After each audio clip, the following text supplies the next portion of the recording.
Halo teman-teman, nama saya Denaldi Lasiman dari kelas 3 PHP 57 dengan NIM 19190202.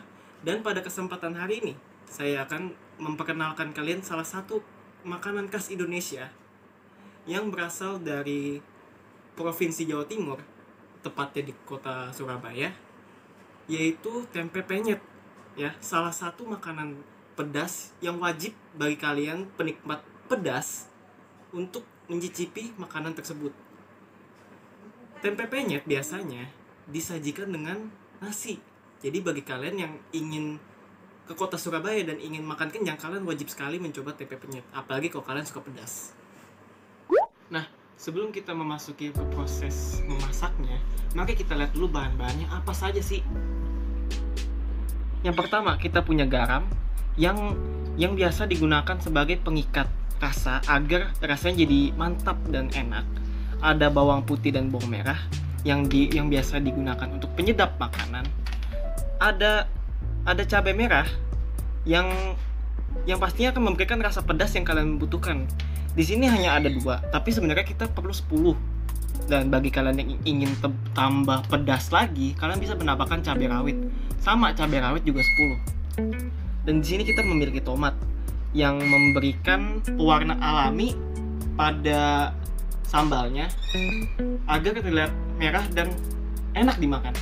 Dan yang terakhir kita memiliki tempe, merupakan salah satu yang paling penting di hidangan ini karena tanpa tempe tidak ada tempe penyet, jadinya penyet doang.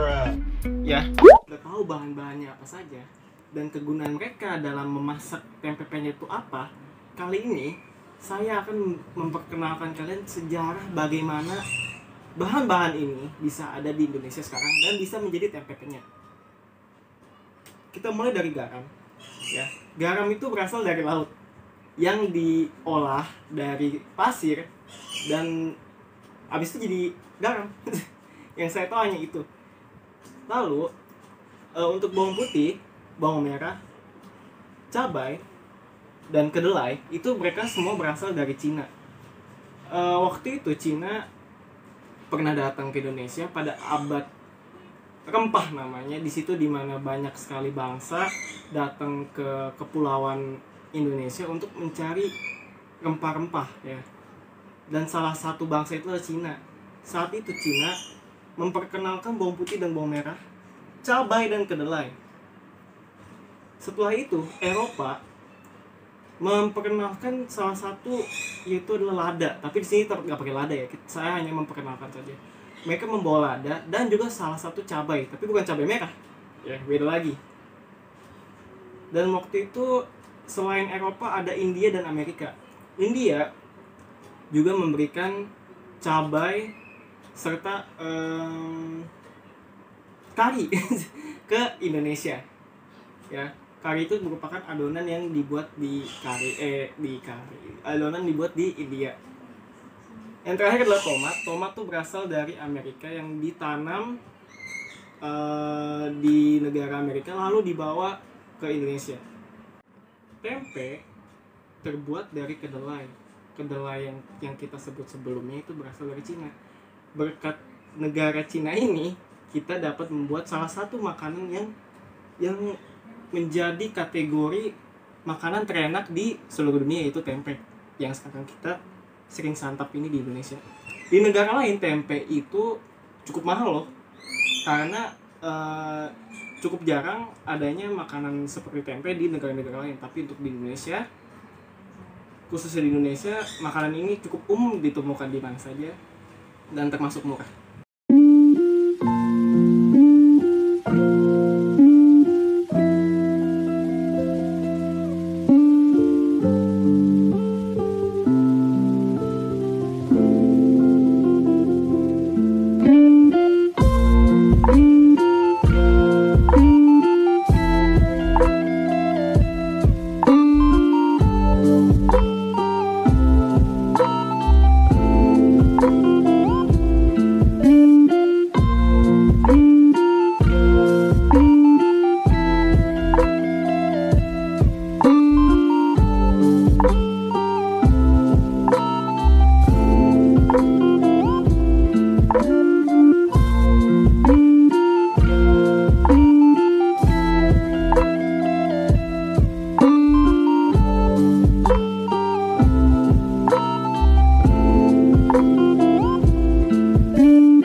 setelah saya sudah menjelaskan berbagai bahan-bahan makanan dan sejarah-sejarahnya tentang tempe penyet, kali ini saya akan memberikan kesan dan pesan saya kepada anak-anak muda zaman sekarang yang saya lihat jarang sekali memakan makanan khas Indonesia, dan mereka lebih makan makanan western atau makan makanan barat, ya, makan makanan dari luar negeri. Itu menurut saya mereka kurang mengapresiasi sekali makanan khas dari Indonesia. Padahal makanan khas dari Indonesia itu enak-enak dan rasanya tuh unik sekali. Dia tidak ada di berbagai dunia yang memiliki rasa seunik ini. Jadi untuk kalian anak-anak muda yang masih sekolah atau yang belum sekolah, silakan apresiasi lebih makanan dari Indonesia. Tolong juga lestarikan makanan dari khas Indonesia. Mengapa? Karena makanan ini yang akan membanggakan nama Indonesia. Akhir kata dari saya ucapkan terima kasih. Sampai jumpa di lain waktu.